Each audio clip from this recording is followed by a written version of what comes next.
Unified payment interface यानी कि UPI, इसकी लॉन्चिंग के समय ही मोदी सरकार ने कहा था कि दुनिया इससे सीखेगी और आज यूपीआई का डंका दुनिया भर में बज रहा है।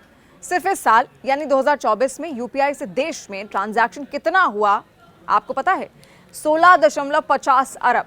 यह आंकड़ा तो जनवरी से लेकर अक्टूबर का है और इस दौरान 16.50 अरब के लेन देन हुए, जिसकी वैल्यू करीब 23.5 लाख करोड़ रुपए रही। National payment corporation of India ने जो आंकड़े जारी किए हैं उसमें नए भारत की बुलंद तस्वीर भी दिखती है। इस साल नवंबर तक देश में यूपीआई के जरिए 16.58 अरब लेन देन हुए हैं और इसकी वैल्यू करीब 23.5 लाख करोड़ रुपए भी रखी गई है। ये अक्टूबर 2023 में हुए 1140 करोड़ रुपए लेन देन से 45% से ज्यादा है।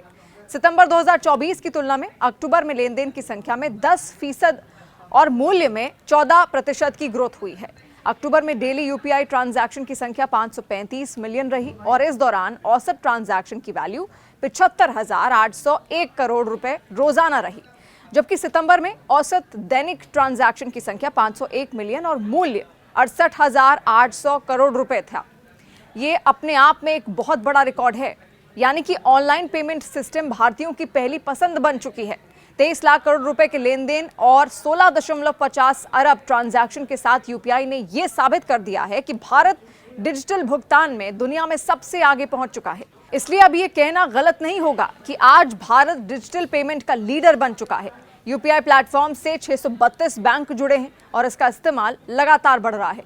1 रुपए हो या 1000 या फिर 90,000, कुछ ही सेकंड में ट्रांजैक्शन की वजह से ये आम लोगों का पसंदीदा तरीका हो चुका है। लेन देन की बढ़ती संख्या और कैशलेस इकोनॉमी की ओर ले जाने में यूपीआई का बड़ा रोल है। यूपीआई फिलहाल 7 देशों में मौजूद है। इनमें UAE, Bhutan, Mauritius, Nepal, Singapore, Sri Lanka और फ्रांस शामिल हैं। भीम, फोन पे, पेटीएम और गूगल पे जैसे 20 ऐप्स इन अंतर्राष्ट्रीय ट्रांजैक्शन को सपोर्ट करते हैं। फ्रांस में यूपीआई का आना काफी अहम है क्योंकि ये यूरोप में पहली बार उपयोग किया जा रहा है। यूपीआई को पेरू, नामीबिया और त्रिनिदाद और टोबैगो जैसे देशों के साथ मिलकर भारत के रियल टाइम पेमेंट सिस्टम जैसा सिस्टम भी विकसित कर रहा है। ये पीएम मोदी के विजन का ही कमाल है कि आज भारत की यूपीआई और डिजिटल ट्रांजैक्शन की सफलता से दुनिया हैरान है। पीएम मोदी की सोच ने साबित कर दिया कि अगर दृढ़ इच्छा शक्ति हो तो कुछ भी नामुमकिन नहीं है।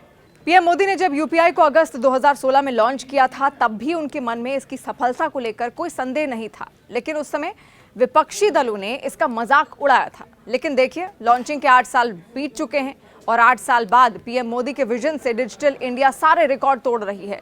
भारत दुनिया में सबसे तेजी से बढ़ते फिनटेक देशों में से एक है जो मुख्य रूप से डिजिटल पेमेंट्स सेगमेंट में प्रगति से प्रेरित हैं। यह अनुमान है कि भारत का डिजिटल पेमेंट्स मार्केट 2026 तक $3 ट्रिलियन से $10 ट्रिलियन हो जाएगा।